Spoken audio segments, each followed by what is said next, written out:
Maisha yako wewe yamefungwa kwenye kusudi. Maisha yako yamefungwa kwenye mpango wa Mungu kukuumba wewe au kukuleta wewe duniani. Wakati ambao Yesu alikuwepo duniani, alikaa na mitume, alifundisha makutano, lakini pia aliponya wagonjwa, alifufua wafu, aliwaponya viwete. Kila mmoja alipokea muujiza wake kwa namna ambavyo Mungu alikusudia apokee kupitia Yesu Kristo wakati yupo duniani. Lakini makusudi ya Mungu hayakuwa hayo kumleta Yesu duniani.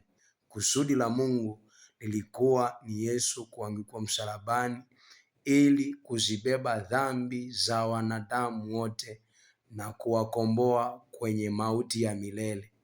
Hilo ndilo lilikuwa kusudi kuu la Mungu kumleta Yesu duniani.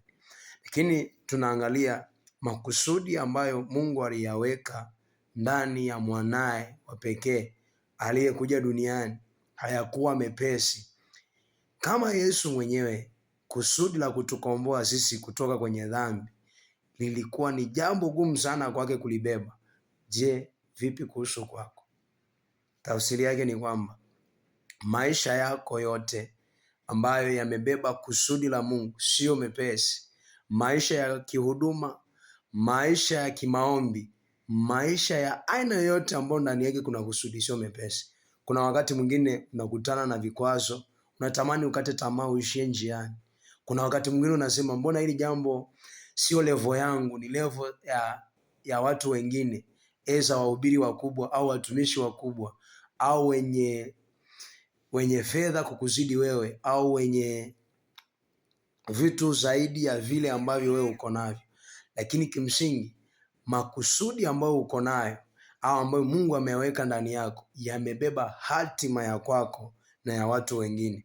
Kwa sababu hiyo, hata unapopita kwenye changamoto yoyote, jipe moyo, utaushinda ulimwengu.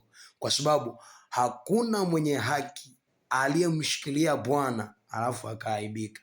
Vivyo hivyo, pale unapopitia changamoto kwenye jambo lolote, usiache kulifanya, kwa sababu jambo hilo unapolifanya unamrudishia Mungu utukufu na Mungu anakupandisha kutoka utukufu hadi utukufu. Lakini pale unapoacha tu kufanya hilo jambo, tafsiri yake unaruhusu mlango wa mapepo ufunguliwe au mlango wa giza ufunguliwe, uendelee kuteseka na watu wengine waendelee kuteseka. Lakini unapochukua hatua kufanya kile ambacho Mungu amekiweka ndani yako, amekiachilia ndani yako, unafungua milango ya watu wengine kumuona Mungu kupitia wewe, ya watu wengine kupata tumaini kupitia wewe. Kusudi la Mungu lolote ndani yake kuna tumaini, ndani yake kuna faraja, ndani yake kuna majibu ya watu wengi, ndani yake kuna hatima ya familia, kuna hatima ya kwako mwenyewe. Kwa maana hiyo, popote pale unapotembea, kaa ukijua ya kwamba kutimiza kusudi sio jambo rahisi. Ndio maana unaweza ukakuta watu wengine wanatamani kuhubiri, lakini hawana ile neema ya kuhubiri. Sio kwa sababu kwamba Mungu hajawaita, hapana.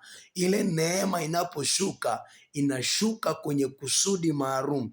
Ndio maana ukiwa haujajua makusudi ya wewe kuwepo duniani, hauwezi ukatambua neema ambayo inakustahili wewe, ambayo unastahili kuwa nayo ili kutembea kutimiza kile ambacho uko nacho. Ni matumaini yangu kwamba umenielewa vizuri.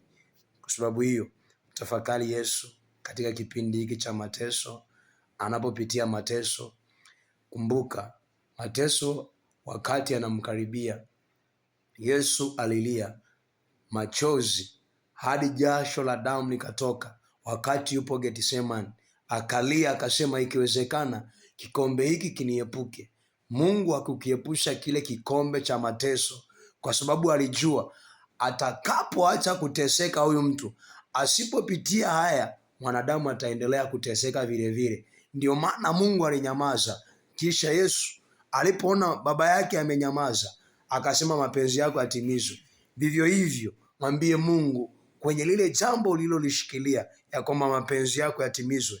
Usiache kulifanya kwa sababu ya vikwazo vyovyote. Majaribu yapo na vikwazo vipo, vizuizi vipo, lakini usikate tamaa, usimwache Mungu, usiliache hilo jambo. Pambana, hakikisha unakamilisha kile ambacho Mungu amekupa. Usiangalie watu wanasema nini, angalia Mungu anakwambia nini.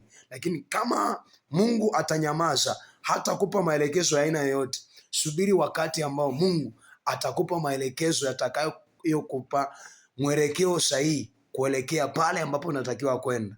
Mwenyezi Mungu akutunze sana na akupe neema ya kufika kule unakotakiwa kufika.